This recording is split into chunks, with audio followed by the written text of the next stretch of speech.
पाठ के 1,00,000 पाठ हो जाएंगे। 10-10 पाठ सब करेंगे तो कितना होगा, और फिर वो 10-10 करेंगे तो कितना होगा। वो फल एक बार में ही तत्काल फल मिल जाता है। लेकिन दान लेने वाले अब क्या कर रहे हैं, अरे हमको बेवकूफ़ बनाने के लिए पुस्तक दान कर दी है, तो एक बार तो देखा कि कैसा लिखी, कैसे छपे, कैसे हनुमान जी का चित्र है, ये वो सारे साधन देखता है, और देखने के बाद में पुस्तकें सड़ती हैं। हमने मंदिरों में भी उन पुस्तकों की दुर्दशा। ये कितना बढ़िया सुंदर जंगल है, और इस तरह से दिव्य जंगल है। यहीं पर हम लोग आते जाते हैं।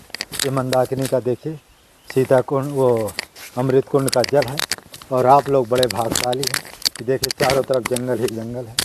जंगल के सिवा आपको कहीं कुछ नहीं दिखेगा। ये देखिए ये चारों तरफ जंगल ही जंगल।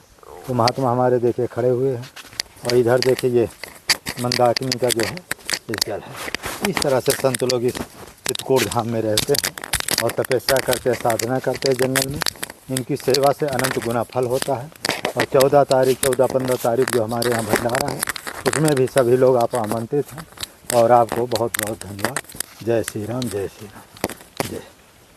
तो इस तरह से चित्रकूट में जो है चारों तरफ से जंगल ही जंगल है। ये देखिए, और आगे तक ले लीजिए। ये देखिए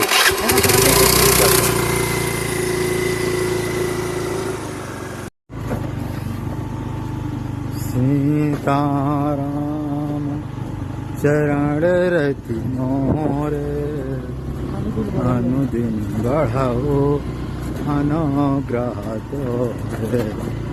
कर्णधार सत्य गुरु दृढ़ नावा, दुर्लभ साज सुलभ करिबा। जो न तरे भव सागर, नर समाज असा। सो कृत निंदक मंदमती, आत्मा गति जा। जो परलोक सुख चाहो, सुनि मन वचन हृदय दृढ़ धरो।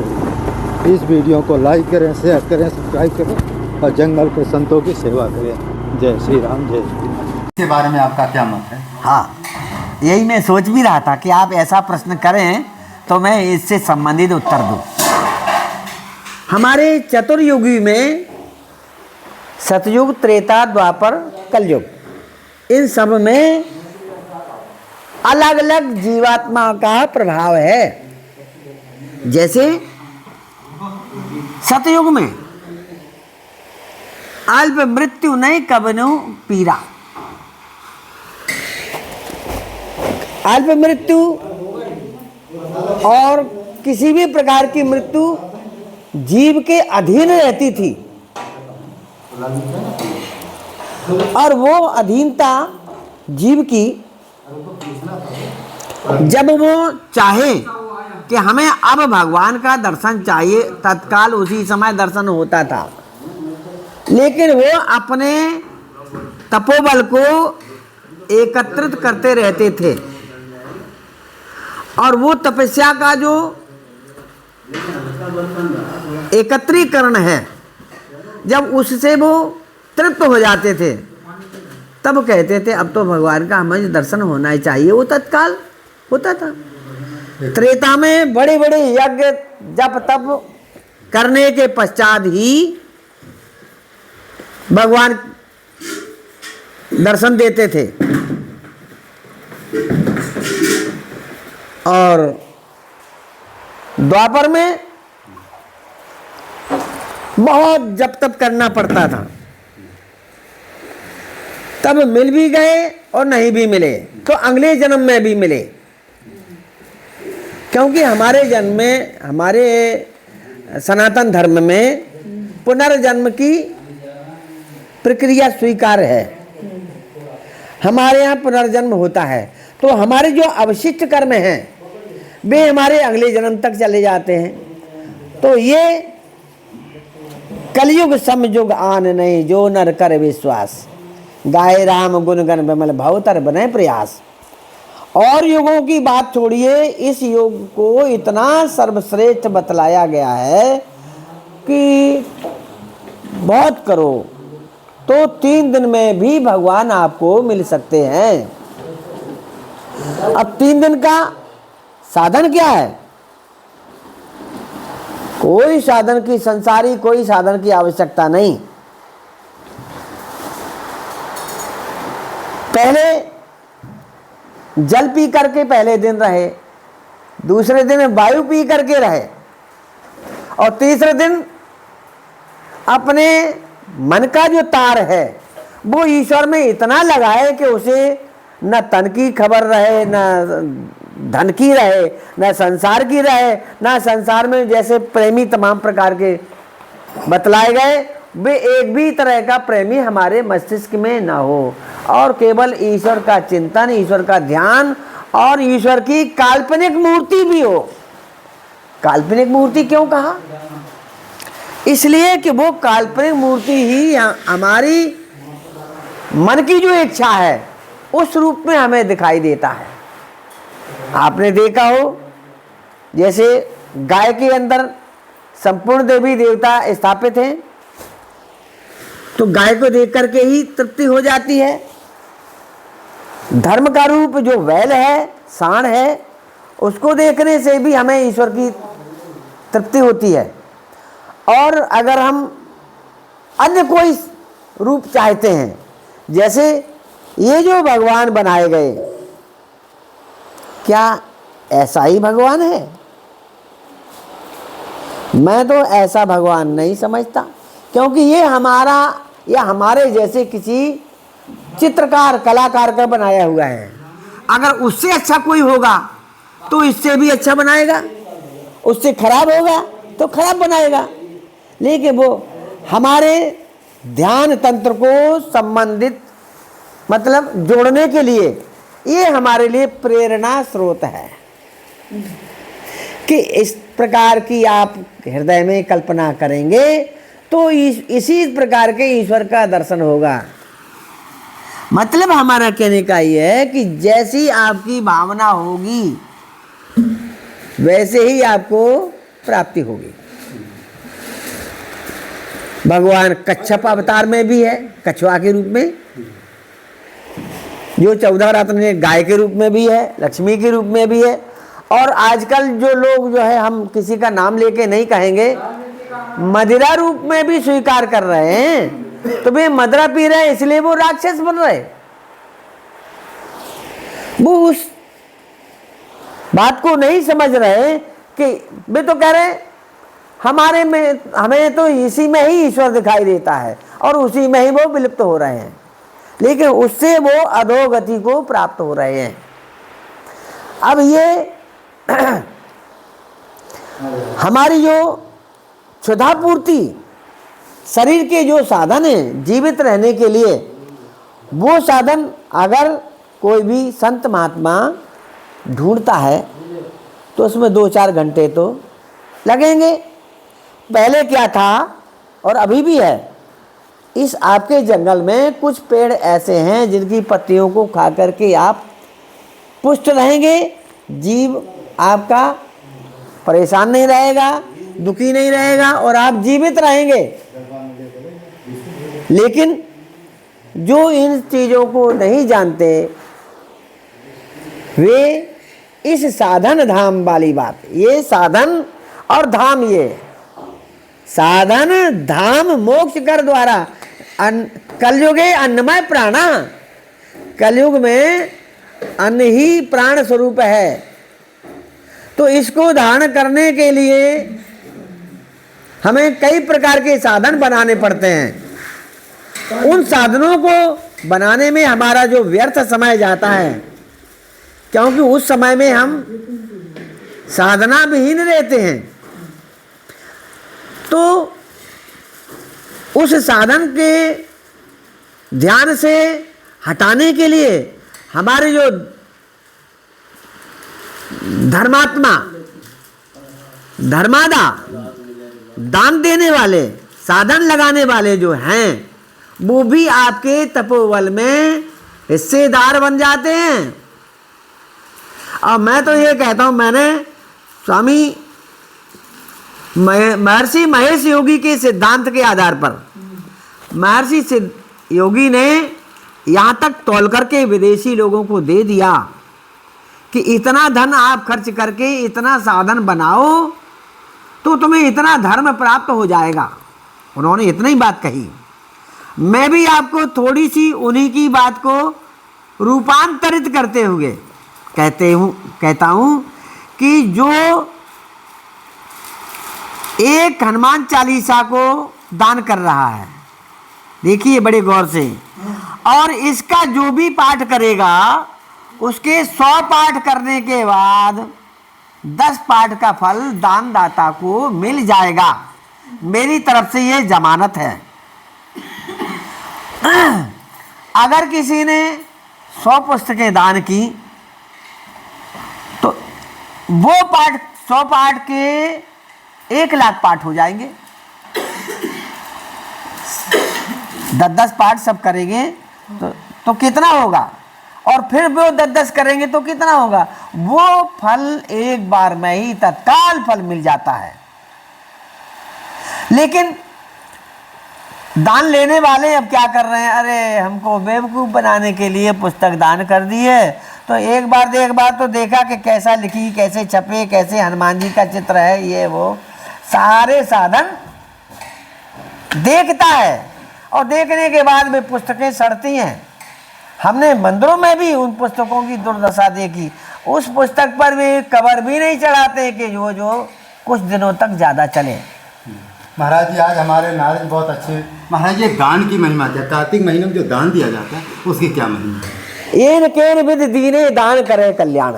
जिस किसी भी प्रकार से दान, मैंने एक कार्तिक का प्रश्न आपका आया है, बड़ा प्रश्न बहुत पुराना हमारे दिमाग में भरा हुआ है, आज तक मौका नहीं मिला इस प्रश्न को करने का। आज भी मैं रामघाट पर कार्तिक में स्नान करने के बाद भगवान कृष्ण का पूजन और आरती करते हुए औरतों को देखा। मैं वहां पर ठिठक कर गया, देखा तो वो क्या कर रही हैं कि भगवान कृष्ण की आरती कर रही हैं और उनकी पूजा में यथासंभव दान पुण्य के सामान को रख रही हैं और वहां पर भिखारियों को दे रही हैं। मैं इसके पहले एकादशी को देखने गया था, उसमें एक माँ जैसी महिला, मतलब हमसे 2500 साल बड़ी, और वो एक गीत गा रही, अरे सखियों मैं तुमसे एक बात कहती हूँ, एक ब्राह्मण जो आ गया है उसके लिए हमारे पास भोजन नहीं है इस समय, अब हम कहाँ जाएं। अगर स्थान छोड़कर जाते हैं तो वो दान की महिमा घटती है और दान प्राप्त करने वाले का अपमान भी होता कि उसे कुछ नहीं दिया जा रहा। तो फिर क्या करें, हमारे पास जो चौक पूरने के लिए एक मुट्ठी आटा आया है उसको ही हम नाम मात्र का चौक भगवान के लिए पूर करके वो एक चुटकी आटा को दान करेंगी। तो वो बुढ़िया, वो माँ उस आटा को सबके द्वारा इकट्ठा करती है। वो क्या कहती है, चुटकी चुटकी देव सखी और भूखो ब्राह्मण एकादशी। एक एक चुटकी अगर आप दान करोगी तो एक ब्राह्मण के पेट भरने का साधन बन जाएगा। तो वहां से भी उन सखियों के बीच से भी वह ब्राह्मण भूखा नहीं गया। और यहाँ पर तो जो है 5 दिन 10 दिन 15 दिन 1 महीने, पता नहीं कितने दिन का दान दिया जा रहा है, ये तो मुझे मालूम नहीं, लेकिन यथा योग्य जितना भी अन्न का साधन दिया जा रहा है वो अन्न सहस्त्र गुण मुत्सृष्ट मादत्य ही रसम रवि। ये मैंने रघुवंश महाकाव्य का जो कालिदास ने लिखा वहां का एक श्लोक का एक चरण है। इसका मतलब यह है, सूर्य नारायण को हम जल देते हैं, क्या सूर्य नारायण तक जल पहुंच सकता है? हमारा उपग्रह भी जाने कितने लाख किलोमीटर दूर रह गया और वहां पर आज भी स्थापित है। चंद्र ग्रहण पर शीतल होने के वजह से वो पहुंच गया है। तो वो जल आप देते हैं, केवल भावना से ही सूर्य भगवान उस चीज को ग्रहण करते हैं। नहीं, सूर्य का तो तेज इतना प्रबल है कि वहां पर किसी का साधन पहुंच ही नहीं सकता, नहीं पहुंच सकता। लेकिन आपकी भावना से सूर्य भगवान उस जल को ग्रहण करते हैं और फिर क्या करते हैं? सहस्त्र गुण उसका 1000 गुना करके बारिश के रूप में आपको लौटा देते हैं। तो इस दान की महिमा ये इतनी अधिक है कि इसको हम क्या हमारे जैसे सैकड़ों हजारों लोग वक्ता आ जाएं, वो इस दान की महिमा को नहीं कहते हो तो कहते हो, मेरे बस का नहीं है कि मैं इसके दान की महिमा को कह सकूं। हाँ, इसको कहूंगा कि इसको कोई तराजू से तौल नहीं सकता। महाराज जी, यदि चित्रकूट में दान किया जाए और जंगल के महात्माओं को दान दे, उसकी क्या महिमा है? उसकी महिमा ये है कि जंगल में उनको साधन नहीं है और जो कोई भी उनका साधन लगाता वो एक तरह से भगवान से प्रेरित, भगवान के द्वारा प्रेरणा किया हुआ भी वो कोई भगवान का ही विशेष अंश होगा जो उसको साधन लगाएगा। क्योंकि माता रामो मत पिता रामचंद्रा, भगवान ही हमारे माता है, भगवान ही हमारे पिता हैं। तो वो व्यक्ति उन माता पिता का ट्रेडमार्क लगाए हुए और वो साधन स्वयं लगा करके भगवान उसको समर्थ बना रहे हैं और उसको दान कर रहे हैं। तो वो ईश्वर प्रेरित, वो ईश्वर का अंश ही है। नहीं तो ऐसे लोग भी हमने देखे, वो उनको जीवन में कभी तृप्ति नहीं है। और ऐसे भी आपको देखने मिलेगा, हमें भी मिले देखने को, कि दूसरे को खिला करके और खुद भूखे रह जाते हैं। लेकिन भगवान ऐसे को भूखा रहने नहीं देते। भगवान ये देखते हैं कि हमने तो इसे दिया क्या, आटा, और ये बेचारा आटा नहीं खाता। मान लीजिए किसी ने अपने बच्चे के नाम से उसको दिया, अब बच्चा, अब उसका 1000 गुना मतलब 5 किलो आटा दिया किसी ने, तो 5 का हुआ 500 गुना हुआ, कितना हुआ? तो वो बच्चा क्या करेगा उस आटा को? वहां उसको, वो अगर दूध खाता है तो दूध देगा और ड्राई फ्रूट खाता है तो ड्राई फ्रूट देगा। क्योंकि भगवान ये देख रहा है कि वो आटा खाने वाला नहीं है और आटा दान कर रहा है, क्योंकि वो आटा खाने वाले को आटा दे रहा है, कोई गलत नहीं कर रहा है। लेकिन वो अब दूध पीने वाला है तो दूध पिएगा, दही खाने वाला है दही देगा, रबड़ी वाला है रबड़ी देगा। कुछ ऐसे लोग हैं कि चना ही खाते हैं, तो वो वहां गेहूं नहीं देगा, उसको चना भेजेगा। जैसे आप जब गर्भ में थे तो गर्भ में आपने क्या खाया? कुछ नहीं खाया, और फिर भी आप जिंदा रहे।